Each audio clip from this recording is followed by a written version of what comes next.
دیکھیے بسم اللہ الرحمن الرحیم وَيَجُوزُ تَزَوُّجُ الْأَمَةِ مُسْلِمَةً كَانَتْ أَوْ كِتَابِيَّةً، اور باندی سے نکاح کرنا جائز ہے۔ باندی سے چاہے غلام ہی کرے یا کوئی آزاد کرے، چاہے وہ مسلمان ہو یا کتابیہ ہو۔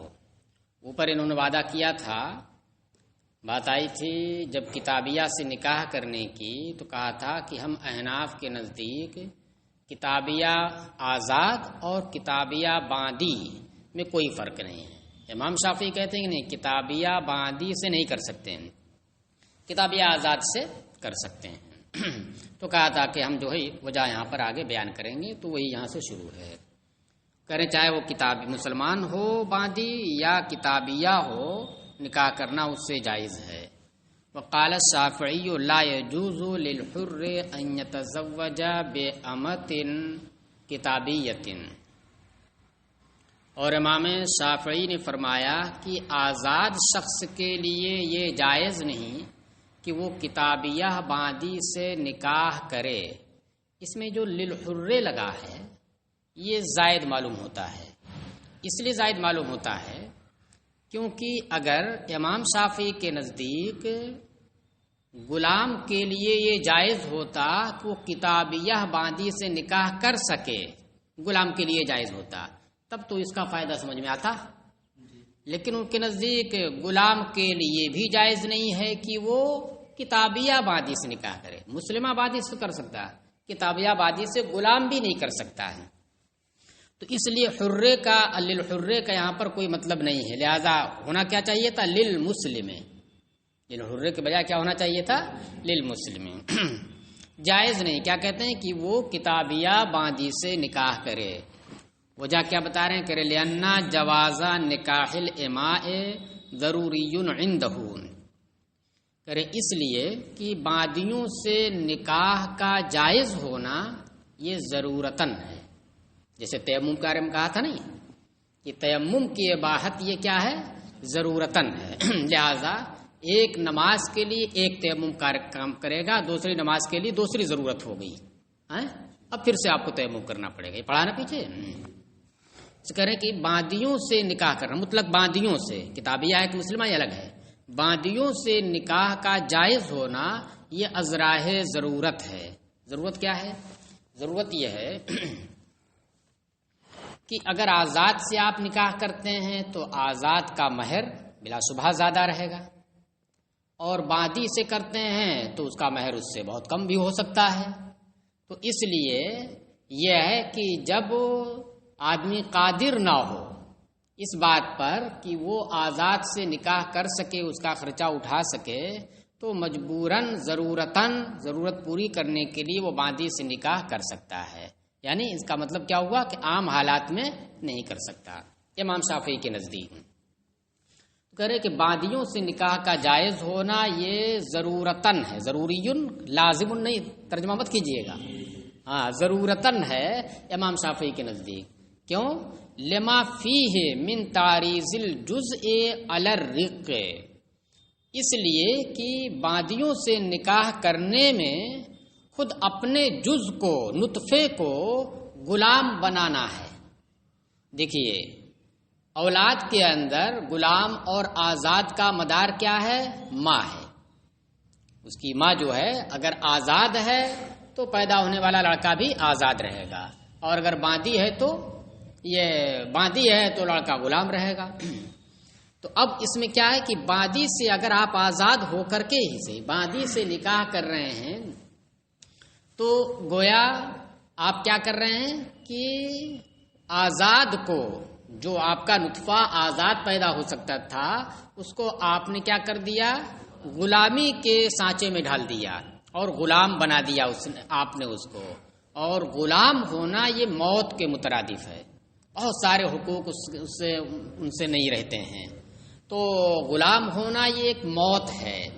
لہذا اس بات کی اجازت نہیں ہوگی کہ کوئی اپنے نطفے کو، اپنے لڑکے کو آزاد بنائے۔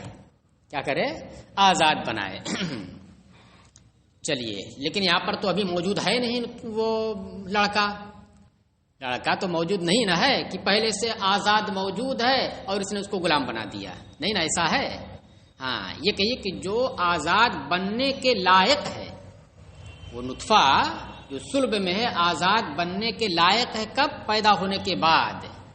جو لائق آزادی تھا اس کو آپ نے کیا کر دیا؟ وجود میں غلام بنا دیا، تو یہ جائز نہیں ہے۔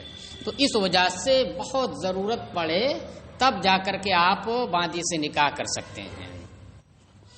کرے لما فیہ من تعریض الجزء علی الرقی، صرف عقلی دلیلیں دے رہے ہیں، نقلی دلیل یہاں پر کوئی نہیں دے رہا ہے، نقلی دلیل دوسری ہے۔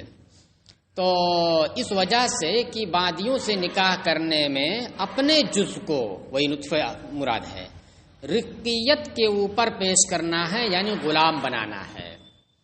وقد اندفعت الضرورت بالمسلمۃ، اور یہ ضرورت نکاح کی مسلمہ باندی سے پوری ہو جا رہی ہے۔ ایک ہے مطلق باندی سے نکاح کرنا، پھر اس کے بعد اس میں دو کیٹیگری ہے، مسلمہ ہو یا کتابیہ ہو، مشرکہ سے تو کر ہی نہیں سکتے۔ تو ضرورتاً ہے، کیونکہ چاہے آپ مسلمہ باندی سے کیا کیجئے، نکاح کیجئے جب بھی رقیت پر پیش کرنا ہے، یا ایک ہی آپ کتابیہ پر پیش کیجئے جب بھی رقیت پر پیش کرنا اسے۔ کہنے جب یہ ذرائع ضرورت ہے تو اس میں جو اعلیٰ ہے، اس میں جو اعلیٰ وہ کون ہے؟ مسلمہ ہے، تو اس سے ضرورت آپ کی پوری ہو جا رہی ہے مسلمہ سے۔ بھائی آزاد سے آپ منتقل ہوئے کس کی جانب؟ باندی کی جانب، ازراہ ضرورت تھا۔ اب وہ دو صورت یہاں پر ہو گئی، کتابیہ اور مسلمہ۔ تو آپ کی یہ ضرورت مسلمہ باندی سے پوری ہو سکتی ہے، اس لیے کہ کتابیہ باندی ہو یا مسلمہ باندی ہو، تو دونوں کا مطلب ایک ہی ہے۔ جو آپ پر آزاد کے اوپر قدرت نہیں رہی تو آپ باندی کی جانب منتقل ہوئے، تو ان دونوں میں فرق تھوڑی رہے گا، مسلمہ میں اور کتابیہ میں، کہ مسلمہ کا مہر زیادہ رہے گا، اس کا خرچہ زیادہ رہے گا، اور اس کا باندی ہے تو باندی ہے، باندی ہے تو یہ باندی ہے، تو اس وجہ سے دونوں برابر ہیں۔ لہذا ان میں جو اعلیٰ ہے اسی سے آپ ضرورت پوری کیجیے۔ آپ کی ضرورت مسلمہ سے پوری ہو جا رہی ہے، تو پھر اس سے جب پوری ہو جا رہی ہے تو ادبن کی جانب بڑھنے کی ضرورت نہیں ہے۔ بچے کے غلام یا باندی ہونے میں ماں کا اعتبار کیوں کیا جاتا ہے؟ ماں کا اعتبار کیوں کیا جاتا ہے؟ شریعت نے یہی کیا ہے، اس کی وجہ تو نہیں بتائی ہے۔ لڑکا تو منسوب ہوگا باپ ہی کی جانب، لیکن غلام اور آزاد ہونے میں اسی کا اعتبار ہوگا، کیونکہ جب وہ باندی رہے گی تو باندی کا مطلب کیا ہو گیا؟ کسی کی ملک میں ہے، کسی کی ملک میں ہے۔ تو اب جب کسی کی ملک میں ہے تو اس سے جو کچھ بھی نکلے گا، اس کا جو کچھ بھی رہے گا، سب مملوک ہوگا، سب کیا ہوگا؟ مملوک ہوگا۔ جیسے باندی ہے تو اس کا بیٹا بھی کیا ہو جائے گا؟ مملوک ہو جائے گا۔ ہاں، اب اس کے بعد جب اس کا انتقال ہو جائے گا، اس کا آقا کا، تو پھر وہ آزاد ہو جائے گی، ام ولد ہو گئی نا وہ۔ لیکن ام ولد تو اس صورت میں ہے جب اس نے خود وطی کی ہو، ام ولد تو اس صورت میں ہے جب آقا نے خود اس سے وطی کی ہو اور اس بات کا اقرار کیا ہو کہ یہ میرا بیٹا ہے، میرے نطفے سے ہے۔ بہرحال وہ دونوں اسی کی کیا ہو جائیں گے؟ غلام ہو جائیں گے، کیونکہ مملوک وہ باندی اسی اپنے آقا کی ہے، تو پھر جو بچہ جنے گی وہ بھی کیا ہو جائے گا؟ اسی کا مملوک ہوگا۔ وقد اندفعت الضرورت بالمسلمۃ ولہذا جعل طول الحرۃ مانعا منہ، اسی وجہ سے، کس وجہ سے؟ کہ باندی سے نکاح کرنا ضرورتاً ہے، عام حالات میں نہیں ہے بلکہ ضرورت کے پیش نظر، اسی وجہ سے آزاد کے اوپر قدرت کو، طالبان قدرت، آزاد کے نکاح پر قدرت کو باندی سے نکاح سے مانع قرار دیا گیا ہے، کہ آزاد کے اوپر اگر نکاح کرنے کی آپ کو قدرت ہے، آزاد سے نکاح کر سکتے ہیں، تو اس پر قدرت ہوتے ہوئے آپ باندی سے نکاح نہیں کر سکتے ہیں۔ یہ امام شافعی کے نزدیک ہے۔ دیکھیے اب اس کے اوپر دلیل کیا ہے؟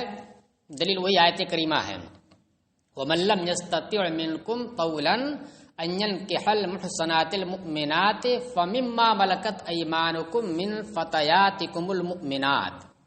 اس میں کیا ہے کہ تم میں سے جو کوئی شخص آزاد مومنہ عورتوں سے نکاح پر قدرت نہ رکھے، محصنات کا مطلب یہاں پر کیا آزاد ہے؟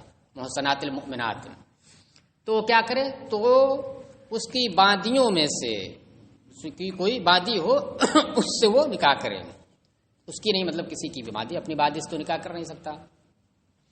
تو اب اس میں دیکھیے وہ کیا کہہ رہے ہیں کہ دیکھیے بادی سے نکاح کرنا کب جائز ہے؟ جب آزاد کے اوپر قدرت نہ ہو، جو قدرت نہ رکھے وہ کرے۔ تو اس کا مفہوم مخالف کیا ہوا؟ یہ ہوا کہ جو قدرت رکھے وہ نہ کرے، جو قدرت رکھے وہ نہ کرے۔ تو اس کا مطلب امام شافعی نے اس کا مفہوم مخالف لے کر کے کیا کہا کہ جو قدرت رکھے وہ نہ کرے۔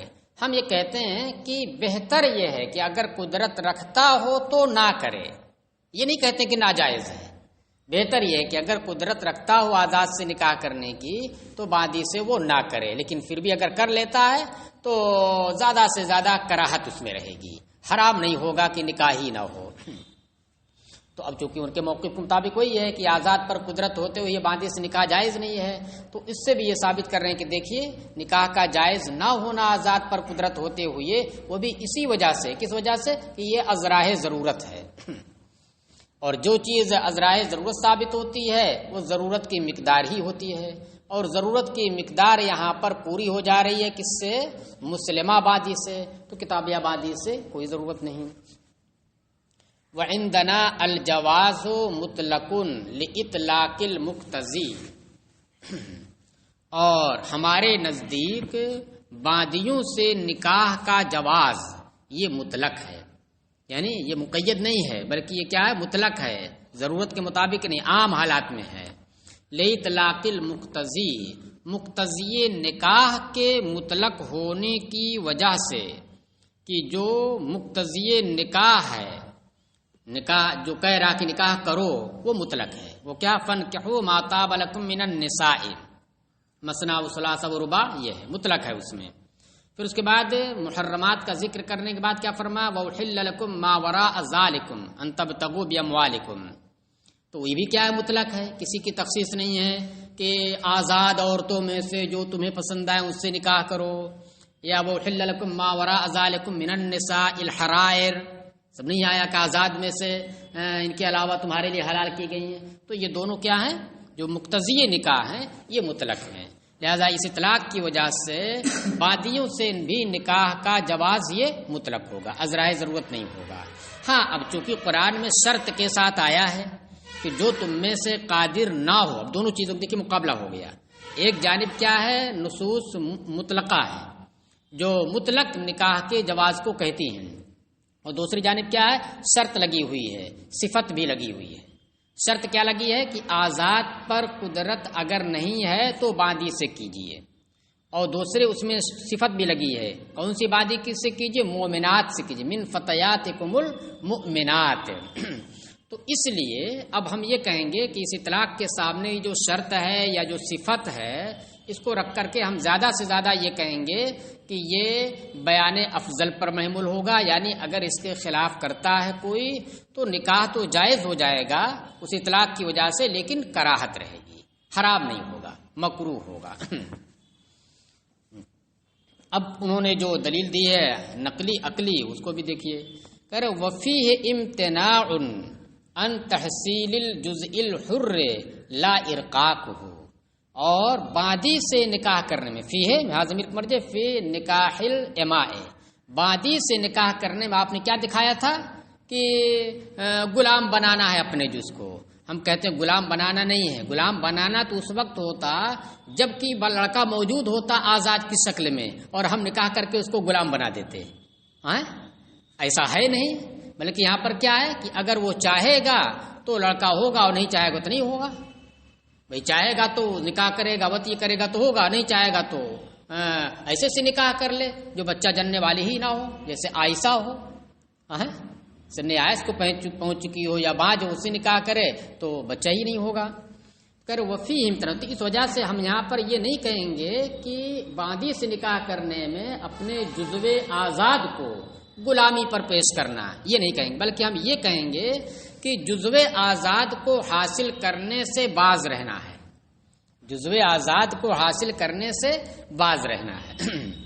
وفیہ امتناع ان تحصیل الجزء الحر، اور باندی سے نکاح کرنے میں آزاد جز کو حاصل کرنے سے باز رہنا ہے، کہ آزاد جز ہم حاصل نہیں کر رہے ہیں، اس سے رک رہے ہیں. لا ارقاقہ، نہ کہ اسے غلام بنانا ہے. وَلَهُ أَنْ لَا، اور یہ اس کے لیے جائز ہے. کیوں جائز ہے؟ اس لیے کہ اس کے لیے تو یہ تک جائز ہے کہ وہ چاہے تو اصل ہی حاصل نہ کرے، یعنی جز ہی حاصل نہ کرے. چاہے تو جز ہی حاصل نہ کرے، اصل ہی حاصل نہ کرے. وہ کیسے؟ وہ اس طریقے سے کہ بیوی کی رضامندی سے عزل کر لے. نکاح تو ایسی عورت سے کیا ہے جو ایسا نہیں بچے جن سکتی ہے، بانج نہیں ہے، لیکن بیوی کی رضامندی سے. عزل اگر آزاد عورت ہے تو اس کی رضامندی سے ہی عزل کر سکتا ہے. عزل سمجھتے ہیں نا؟ ہاں ہاں. تو بیوی کی رضامندی سے چاہے تو عزل کر لے وہ. اور عزل کرنے کا مطلب کیا ہوا؟ تحصیل جزو حر سے اپنے آپ کو روکنا ہے. وہ نہیں چاہتا ہے کہ جزو آزاد جو ہے حاصل ہو.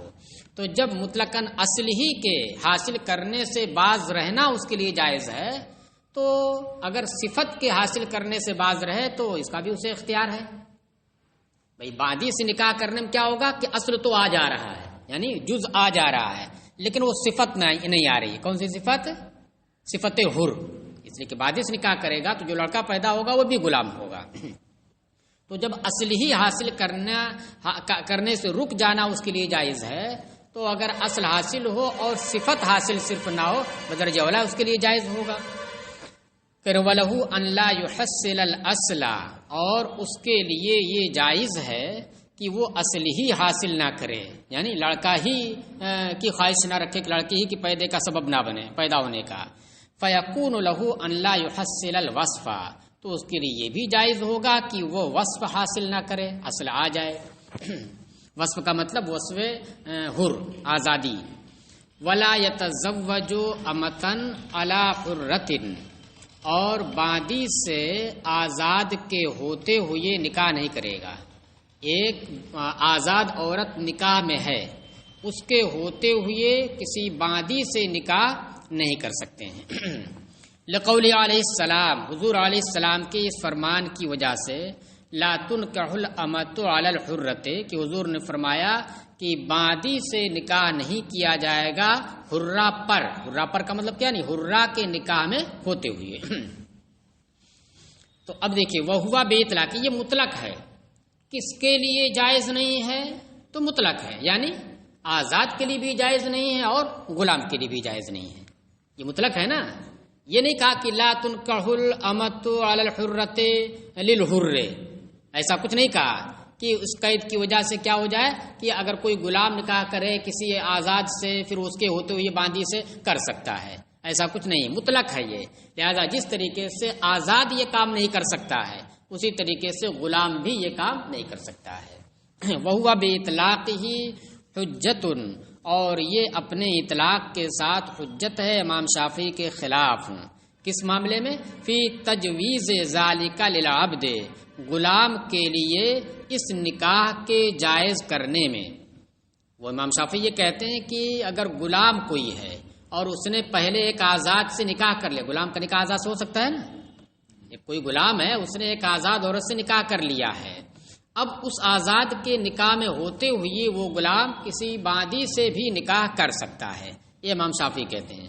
ہم یہ کہتے ہیں کہ نہیں، حدیث مطلق ہے کہ کسی کے لیے جائز نہیں ہے، چاہے وہ غلام ہو چاہے وہ آزاد ہو.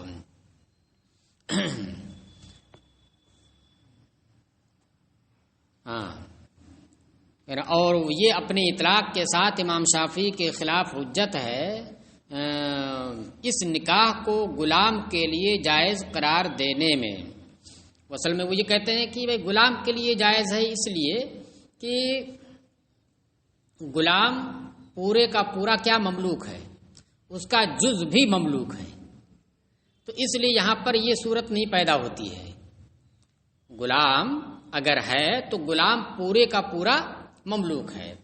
آزاد سے نکاح کر رہا ہے تو آزاد سے جو بچہ پیدا ہوگا وہ کیا ہو جائے گا؟ وہ آزاد رہے گا.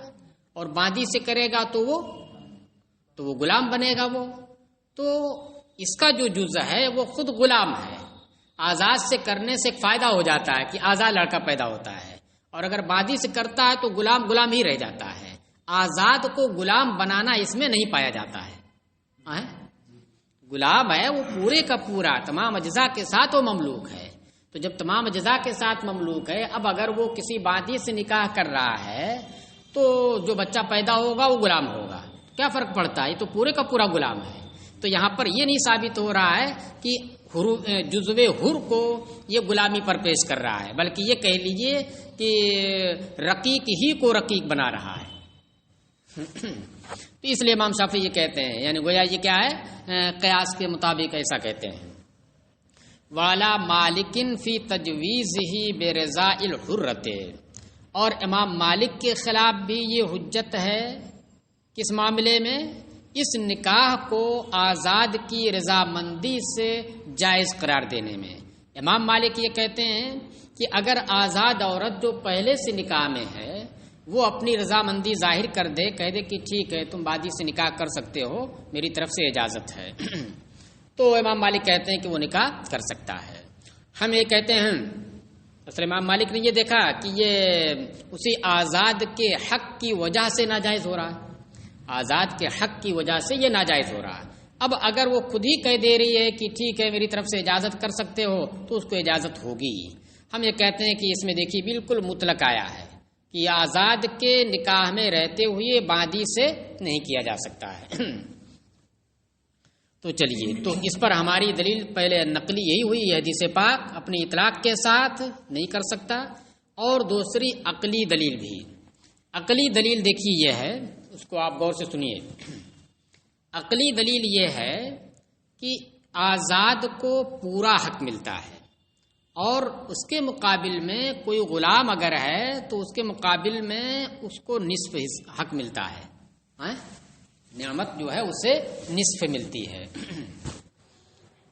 کسی بضاعہ کا حلال ہونا، بضاعہ کا حلال ہونا کسی کے لیے یہ اس کے حق میں ایک نعمت ہے، اس کے حق میں ایک نعمت ہے. کوئی عورت ہے اور وہ حلال بن رہی کسی کے لیے، تو اس کا حلال بننا کہ کسی کے نکاح میں آ سکے یہ اس کے لیے نعمت ہے، اس لیے کہ اس کو سرپرست چاہیے اور اس کی بھی خواہشات ہیں. تو اس کے لیے کیا ہے نعمت؟ بھائی کسی کی زوجیت میں جائے گا تو اس کا نفقہ وغیرہ سب اس کے اوپر آ گیا، تو نعمت بن رہا کہ نہیں بن رہا ہے؟ تو اس کے لیے جو حلت ہے، یعنی اس کا حلال ہونا کسی کے لیے، یہ اس عورت کے لیے کیا ہے؟ ایک نعمت ہے. اب بادی اگر ہے تو بادی کو نعمت آدھی ملے گی آزاد کے مقابل میں. آزاد کے مقابل میں بادی کو نعمت اس کی آدھی ملے گی. آزاد عورت تھی، یہ آدھی اور پوری سے کا سمرہ یہاں ظاہر ہو رہا ہے، جس کا انہوں نے حوالہ دیا ہے کہ کتاب الطلاق میں ہم ثابت کریں گے. تو یہ میں بتا رہا ہوں یہاں کہ محلیت کا حلال ہونا یہ ایک نعمت اس عورت کے حق میں. بادی ہے تو نصف حلت ہوگی، اور آزاد اگر ہے تو پوری حلت ہوگی. اس کا اثر ظاہر کہاں ہو رہا ہے؟ طلاق کے باب میں. کہ طلاق میں کیا ہے کہ آزاد عورت اگر ہے تو اس کی حلیت اتنی مضبوط ہے کہ 3 طلاق جب دے گا، 1 2 3، تب جا کے پورے طور سے وہ حرام ہوگی. اور بادی ہے تو اس کی حلیت کمزور ہے. حلیت جو نعمت تھی وہ کیا ہو گئی؟ وہ کمزور ہے کہ 1.5 ہی میں ہو جانی چاہیے، لیکن 1.5 ہوگا نہیں. تو اس لیے کیا ہے وہ 2 میں اس کی حلیت ختم ہو جاتی ہے. تو یہ 2 ہی سے ختم ہو جانا یہ کس کا اثر ہے؟ اس کی رقیت کا اثر ہے. اور رقیت کا اثر کیسے ہے کہ رقیت کی وجہ سے اسے نعمت میں تنصیف میں ہوگی، اور اس کے محل کا حلال ہونا یہ ایک نعمت ہے. اب اگر 3 طلاق سے جا کر کے اس کی حلیت ختم ہو تو اس کا مطلب پوری نعمت اسے ہے. تو اس لیے اس میں اثر کیسے ظاہر ہوگا کہ 2 ہی سے وہ محل کی حلت جو ہے ختم ہو جا رہی ہے. تو اس وجہ سے دیکھیے اب یہاں ظاہر ہوا کہ نہیں طلاق میں، باب طلاق میں جب حلت ختم ہو رہی ہے تو ایک کی حلت اتنی مضبوط ہے کہ 3 سے ختم ہوگی، تام ہے نعمت سے. دوسری کی اس کے نصف ہی سے ختم ہو جا رہی ہے، تو اس کا مطلب کیا کمزور ہو گئی اس کی حلیت، یعنی نعمت کم اسے ملی. اب دیکھیے دوسری جگہ بھی لے لیجئے. یہاں ایک ہے منفرد طور پر کسی سے نکاح کرنا، یہ ایک حالت ہوگی. ایک ہے کیا؟ کسی کو ضم کیے بغیر ایک سے تنہا نکاح کرنا. اور ایک کیا ہے؟ اس کے رہتے ہوئے دوسری سے بھی نکاح کرنا، یعنی ایک ہے حالت انفراد اور ایک ہے حالت انضمام، دو حالت ہو گئی نا۔ تو اب اگر آزاد عورت ہے تو نعمت تام ہے، اس کے لیے نعمت تام ہے، اس لیے دونوں حالتوں میں آزاد عورت حلال رہے گی۔ آزاد عورت کا نکاح دونوں حالتوں میں ہو سکتا ہے۔ دونوں حالتوں کا مطلب کیا ہوا کہ کسی سے نہیں نکاح کیا، اس آزاد سے کرنا چاہتا ہے تو کر سکتا ہے، حلال ہے اس کے لیے۔ باندی پہلے سے نکاح میں ہے اور اس آزاد سے نکاح کر کے انضمام کرنا چاہتا ہے تو اس صورت میں بھی جائز ہے اس کے لیے۔ تو دیکھیں دونوں حالتوں میں حلت اس کے لیے ہوئی، یہ حلت تامہ ہو گئی، یہ حلت تامہ ہوگی۔ اب اگر یہی باندی ہے تو وہاں پر اس کا اثر ظاہر ہوگا کہ نہیں ظاہر ہوگا؟ اس نعمت کی تنصیف کا اثر یہاں پر بھی ظاہر ہوگا۔ اب اس کے ظاہر کرنے کا کیا ہے ذریعہ؟ وہ یہی ہے کہ ایک حالت میں جائز قرار دیا جائے اور ایک حالت میں ناجائز قرار دیا جائے۔ تو انفراد والی حالت میں جائز ہے، انفراد والی حالت میں کیا ہے؟ جائز ہے۔ لیکن اگر اسی کا انضمام کر رہے ہیں، انضمام میں دیکھیے اعتبار کس کا رہے گا؟ جو پہلے سے اس کا نہیں، انضمام میں اعتبار اس کا جو بعد میں آ رہی، کیونکہ انضمام اسی سے نہ ہو رہا ہے، انضمام اسی سے ہو رہا، وہ نہ آئے تو یہ منفرد ہے۔ یہ تو جب دو حالتیں ہو گئیں تو آزاد کے لیے دونوں حالتوں میں حلت اور باندی کے لیے ایک حالت میں حلت، وہ انفراد والی، اور اگر اس کا انضمام آپ آزاد کے ساتھ کر رہے ہیں تو اس کی حلت نہیں بلکہ اس کے لیے حرمت ہے۔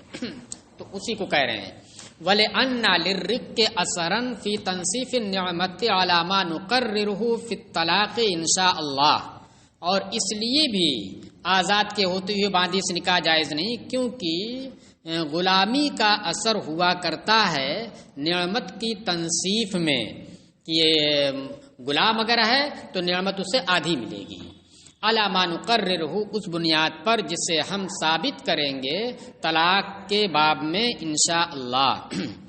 فیثبت به حل المحلیت فی حالت الانفراد دون حالت الانضمام، لہذا رقیت کی وجہ سے اس کے اندر انفراد کی حالت میں محلیت کی حلت ثابت ہوگی۔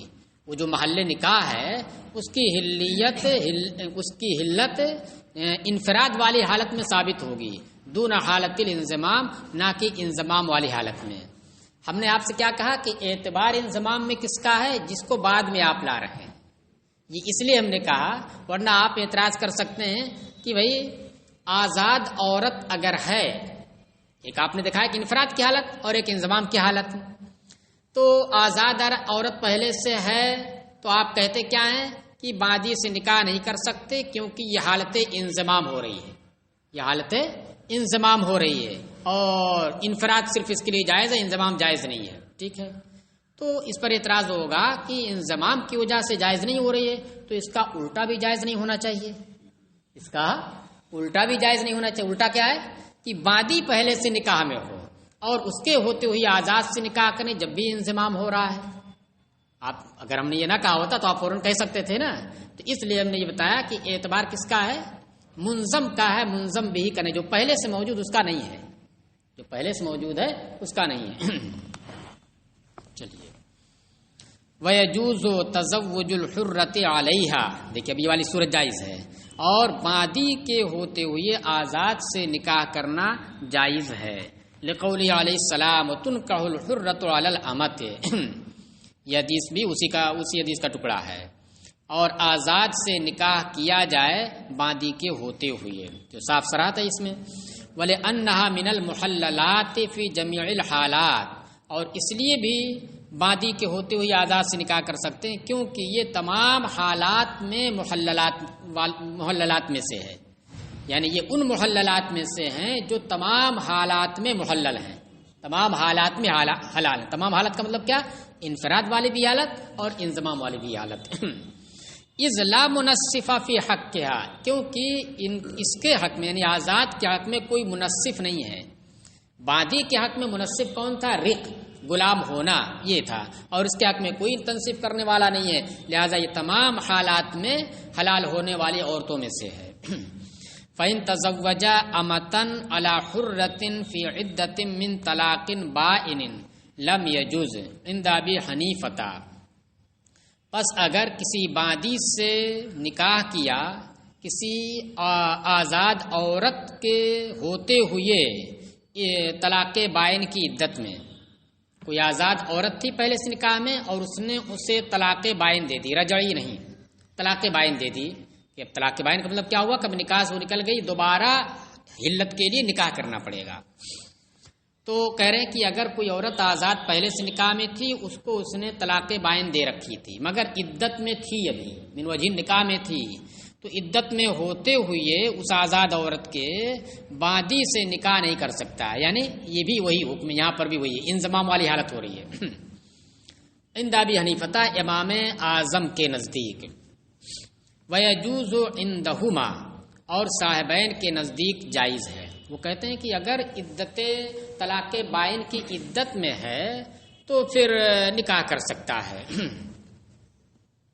لأن ھذا، کیوں نکاح کر سکتا ہے؟ اس لیے کہ اب وہ اس کے لیے حلال نہیں رہی، اب جب طلاق بائن ہو گئی تو اب اس کے لیے وہ حلال نہیں رہی، نہ اس کے اختیار میں ہے، کیا ہے اس کے اختیار میں؟ تنہا اس کے اختیار میں نہیں ہے۔ طلاق رجعی ہو تو تنہا اس کا اختیار ہے، اسے حلال کر دے، بس رجعت کر لے ہو جائے گا۔ لیکن جب طلاق بائن دے دی تو تنہا اس کے اختیار میں نہیں رہ گیا، یہ لاکھ چاہے نکاح تو تزوج تو کہتا رہے مگر اس سے فرق نہیں پڑے گا جب تک کہ ادھر سے قبل تو نہ ہو۔ تو کہہ رہے ہیں کہ صاحبین کے نزدیک جائز ہے۔ کیوں جائز ہے؟ کہ لأن ھذا لیس بتزوج علیہا، یہ بتزوج بنا لیجئے گا، لأن ھذا لیس بتزوج علیہا، کہہ رہے اس لیے کہ مطلقہ آزاد عورت، یہ کیا ہے؟ جو آزاد عورت ہے یہ چونکہ مطلقہ ہے، طلاق بائن کے ساتھ مطلقہ ہے، تو اس وجہ سے اب اگر اس کی عدت کے اندر کسی باندی سے نکاح کر رہا ہے تو یہ آزاد پر نکاح کرنا نہیں ہے۔ اس صورت میں جب آزاد عورت طلاق بائن کی عدت میں ہے، عدت میں ہوتے ہوئے باندی سے اگر نکاح کر رہا ہے تو اس کے اوپر یہ نہیں شادی کر رہا ہے کہ وہ آزاد عورت کے نکاح میں ہوتے ہوئے باندی سے نکاح کر رہا ہے۔ یہ کہہ رہے ہیں لأن ھذا لیس بتزوج علیہا، اس لیے کہ یہ نکاح، کون سا نکاح؟ آزاد عورت کے طلاق بائن کی عدت میں ہوتے ہوئے باندی سے نکاح، یہ آزاد عورت کے اوپر نکاح کرنا نہیں، یعنی ان سے ہوتے ہوئے نکاح کرنا نہیں ہے۔ وَهُوَ الْمُحَرِّمُ، اور یہی محرم تھا، حرام کرنے والی کیا چیز تھی؟ یہی کہ یہ شادی کا ہے اس کے اوپر کی تو آزاد عورت کے نکاح میں ہوتے ہوئے نکاح کر رہا ہے اور یہاں پر وہ نکاح میں ہے نہیں۔ وَلِہَٰذَا، اب ایک دوسرے مسئلے حلف سے، مسئلہ یمین سے، قسم کا ایک مسئلہ ہے، اس مسئلے سے اس کی تائید وہ پیش کر رہے ہیں کہ دیکھیے وَلِہَٰذَا لَوْ حَلَفَ لَا يَتَزَوَّجُ عَلَيْهَا لَا يَحْنَثُ بِهَٰذَا، یہی وجہ ہے، یہ آزاد پر نکاح کرنا نہیں ہے، یہی وجہ ہے کہ اگر کوئی شخص یہ قسم کھائے کہ وہ آزاد کے ہوتے ہوئے نکاح نہیں کرے گا، وہ آزاد عورت کے ہوتے ہوئے باندی سے نکاح نہیں کرے، یہ قسم اس نے کھا لی، کہہ رہے لم یحنس بہذا، حنیسہ یحنس سمیا سے، تو وہ اس طرح کے نکاح سے حانس نہیں ہوگا۔ کیا کہا؟ کہ آزاد عورت کے نکاح میں ہوتے ہوئے باندی سے نکاح نہیں کرے گا۔ اب صورتحال کیا بنی ہے؟ یہ بنی ہے کہ اس نے اس آزاد عورت کو طلاق بائن دے دی، عدت میں ہے، اب باندی سے اگر نکاح کر لے رہا ہے تو اس کی قسم نہیں ٹوٹ رہی ہے، یعنی اس کے اوپر یہ نہیں شادی کر رہا ہے کہ وہ آزاد عورت کے نکاح میں ہوتے ہوئے باندی سے نکاح کر رہا ہے۔ تو دیکھیے اس مسئلے میں تو صاف آپ بھی کہتے ہیں، اس مسئلے میں امام صاحب بھی یہ کہتے ہیں کہ ہاں اس کی قسم نہیں ٹوٹے گی، اور قسم نہ ٹوٹنا یہ اس بات کو تسلیم کرنا ہے کہ وہ آزاد عورت کے ہوتے ہوئے باندی سے نکاح نہیں کر رہا ہے۔ چلیے تو دلیل بہت صاف معلوم ہوتی ہے۔ ولی ابی حنیفہ، اور امام اعظم ابو حنیفہ کی دلیل یہ ہے کہ ان نکاح الحرۃ باق من وجہ، یہ تو بلا شبہ طے شدہ ہے کہ آزاد عورت کا نکاح من وجہ باقی ہے، بہت سارے احکام والے بقاء بعض الاحکام، بعض احکام کے باقی ہونے کی وجہ سے اس کا نکاح من وجہ باقی ہے۔ بہت سارے احکام ہیں، پیچھے آپ نے پڑھا ہے، فراش ہے اور نکلنے سے منع کرنا ہے، نفقہ ہے، سکنا ہے، سب چیزیں ہیں۔ فیب صرف جو اس سے وط یہ کرنا یہ حرام ہو گیا ہے۔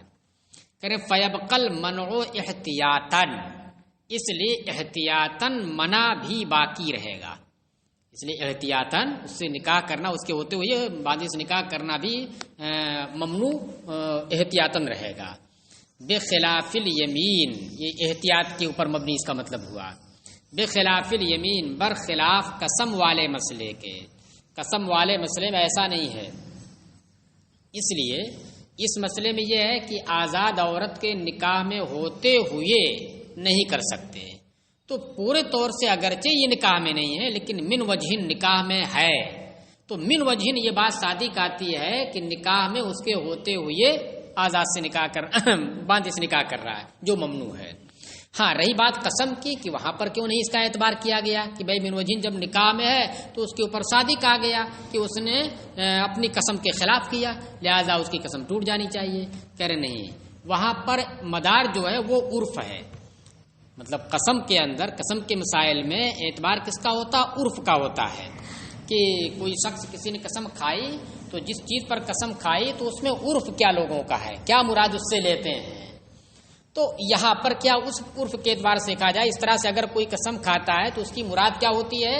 اگر وہ کہتا ہے کہ میں اسی آزاد کے عورت میں نکاح میں ہوتے ہوئے یہ باندی سے نکاح نہیں کروں گا، قسم کھا کے کہتا ہے، تو عرف یہی، تو اس کا مطلب یہ ہوتا ہے کہ اس کی باری میں، اس باندی کی باری کو میں داخل نہیں کروں گا، اس کی باری میں دوسرے کی باری کو میں داخل نہیں کروں گا۔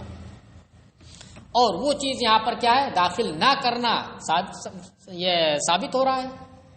جب وہ وط یہ نہیں کر سکتا ہے تو باری ختم ہو گئی اس کی، صرف سکنا وغیرہ دے رہا ہے لیکن وط یہ اس سے نہیں کر سکتا، تو اس کی جو باری تھی مطلب رات گزارنے میں، شباسی میں، وہ ختم ہو گئی۔ تو اب اگر اس حالت میں وہ دوسرے سے نکاح کر رہا ہے تو یہ صادق نہیں آ رہا ہے کہ اس کی باری میں دوسرے کو داخل کر رہا ہے، یہ ثابت نہیں آ رہا ہے، تو اس لیے اس کی قسم برقرار ہے، نہیں ٹوٹ رہی ہے۔ کہ برخلاف یمین کے لأن المقصود ان لا يدخل غیرها فی قسمها، اس لیے کہ مقصود قسم کھانے والے کی قسم سے یہ ہے یہاں پر کہ وہ اس آزاد عورت کے علاوہ کو اس کی قسم میں داخل نہیں کرے گا، کسی اور کو دخل نہیں دے گا، اور یہاں پر واقعی نہیں دخل دے رہا ہے، اب اس کی باری ہی ختم ہو گئی۔ چلیے بات سمجھ میں آئی؟ وَلِلْحُرِّ أَن يَتَزَوَّجَ أَرْبَعًا مِنَ الْحَرَائِرِ وَالْإِمَاءِ، اور آزاد شخص کے لیے جائز ہے کہ چار عورتوں سے نکاح کرے، آزاد اور بادیوں میں سے، چاہے چاروں آزاد ہوں، چاہے چاروں بادی ہوں یا مخلوط ہوں، یعنی گنتی 4 کی پوری کرنی، ایسا نہیں کہ آزاد سے 4، آزاد ہو تو 4 سے اور بادی ہو تو 8 سے، نہیں۔ وَلَيْسَ لَهُ أَن يَتَزَوَّجَ، اس لیے اس کی وجہ اصل میں یہ ہے کہ اس کے لیے جو لفظ آیا ہے وہ لفظ آزاد اور بادی دونوں کو شامل ہوتا ہے، نساء کا لفظ آیا ہے، فَانْكِحُوا مَا طَابَ لَكُم مِّنَ النِّسَاءِ مَثْنَىٰ وَثُلَاثَ وَرُبَاعَ، یہ آیا ہے، تو نساء کا لفظ آزاد کو بھی شامل ہے اور بادی کو بھی شامل ہے، اس لیے یہاں پر فرق نہیں کر سکتے۔ وَلَيْسَ لَهُ أَن يَتَزَوَّجَ أَكْثَرَ مِن ذَلِكَ، اور اس کے لیے جائز نہیں کہ اس سے زیادہ سے نکاح کرے، لِقَوْلِهِ تَعَالَىٰ فَانْكِحُوا مَا طَابَ لَكُم مِّنَ النِّسَاءِ مَثْنَىٰ وَثُلَاثَ وَرُبَاعَ، یہ واو او کے لیے نہیں ہے، بعض لوگوں نے اس سے او کے لیے کہا ہے، اتنے سے کرے یا اتنے سے کرے یا اتنے سے کرے، نہیں، بلکہ یہ مطلق جمع کے لیے ہے۔ اس کا مطلب کیا ہوا کہ اس 4 سے تجاوز نہیں کرنا ہے، کیا کرنا ہے؟ 4 سے تجاوز نہیں کرنا ہے، 4 کے اندر ہی آپ کو رہنا ہے، 4 3 2 1 تو ہی ہے، ایک کا مسئلہ ہی نہیں، نکاح جب بھی ہوگا تو 1 سے ہوگا ہی، اس لیے اس 1 کا ذکر نہیں ہے۔ وَالتَّنْصِيصُ عَلَى الْعَدَدِ، اور عدد کی صراحت کر دینا اس آیت کریمہ میں، عدد کی صراحت ہوگی نا، مثنا ثلاث رباع، یمنع الزیادۃ علیہ، یہ اس عدد پر اضافے کو روکتا ہے، اب اس سے آپ بڑھا نہیں سکتے ہیں۔ وقال الشافعی لا يتزوج الا امۃ واحدۃ، مگر امام شافعی یہاں پر جب باندی کی بات آئے گی تو کیا کہ صرف 1 سے کر سکتا ہے، کیوں؟ اس لیے کو پہلے کہہ چکے ہیں کہ یہ نکاح ضروری ہے، یہ نکاح باندی سے نکاح کرنا یہ ضرورتاً ہے، اور ضرورت کیا ہے؟ 1 ہی سے پوری ہو جاتی ہے، 1 سے زیادہ کی ضرورت نہیں ہے، اس لیے باندی سے اگر کر رہا تو 1 باندی سے کر سکتا ہے۔ فرمایا کیونکہ اپنے جز کو اس پر پیش کرنا ہے، غلامی پر پیش کرنا ہے، تو اس لیے اس کی اجازت نہیں ہوگی مگر اتنی جتنی سے ضرورت پوری ہو جائے۔ پھر امام شافعی نے فرمایا لا تزوج الا امۃ واحدۃ، کہ نکاح نہیں کرے گا مگر ایک باندی سے، لأنہ ضروری عندہ، کیونکہ باندی سے نکاح کرنا یہ ضرورتاً ہے، امام شافعی کے نزدیک پیچھے بھی آ چکا ہے۔